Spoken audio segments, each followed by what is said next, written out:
Exodus 14. Now the Lord spoke to Moses, saying, Tell the sons of Israel to turn back and camp before Pi-hahiroth, between Migdol and the sea. You shall camp in front of Baal-zephon, opposite it by the sea.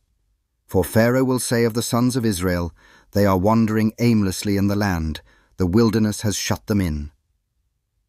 Thus I will harden Pharaoh's heart, and he will chase after them. And I will be honored through Pharaoh and all his army, and the Egyptians will know that I am the Lord. And they did so. When the king of Egypt was told that the people had fled, Pharaoh and his servants had a change of heart toward the people, and they said, What is this we have done, that we have let Israel go from serving us? So he made his chariot ready and took his people with him. And he took 600 select chariots, and all the other chariots of Egypt, with officers over all of them. The Lord hardened the heart of Pharaoh, king of Egypt, and he chased after the sons of Israel, as the sons of Israel were going out boldly. Then the Egyptians chased after them with all the horses and chariots of Pharaoh, his horsemen and his army, and they overtook them camping by the sea, beside Pi-hahiroth, in front of Baal-zephon. As Pharaoh drew near, the sons of Israel looked, and behold, the Egyptians were marching after them, and they became very frightened. So the sons of Israel cried out to the Lord. Then they said to Moses, Is it because there were no graves in Egypt that you have taken us away to die in the wilderness? Why have you dealt with us in this way, bringing us out of Egypt? Is this not the word that we spoke to you in Egypt, saying, Leave us alone that we may serve the Egyptians? For it would have been better for us to serve the Egyptians than to die in the wilderness. But Moses said to the people, Do not fear. Stand by and see the salvation of the Lord, which he will accomplish for you today. For the Egyptians whom you have seen today, you will never see them again forever. The Lord will fight for you while you keep silent. Then the Lord said to Moses, Why are you crying out to me?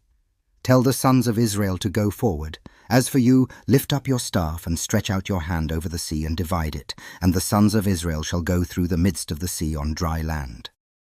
As for me, behold, I will harden the hearts of the Egyptians so that they will go in after them, and I will be honored through Pharaoh and all his army, through his chariots and his horsemen.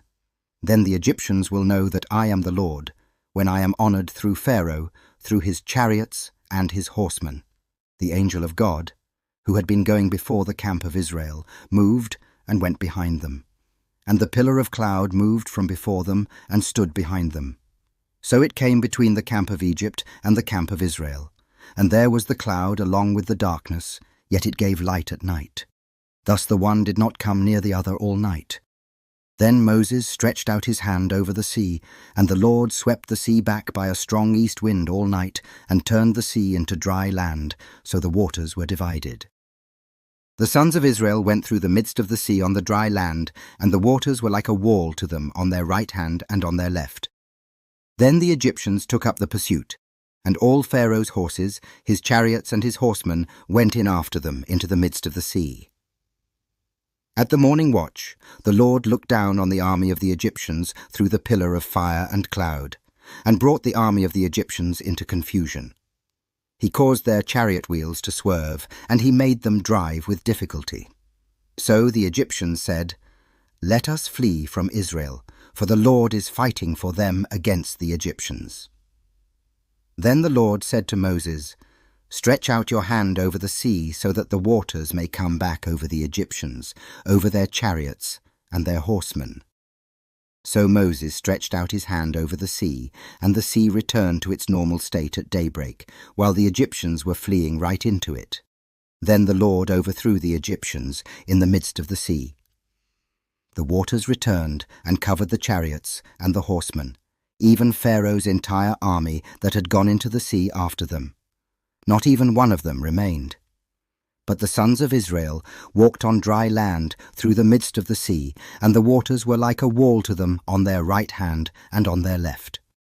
Thus the Lord saved Israel that day from the hand of the Egyptians, and Israel saw the Egyptians dead on the seashore.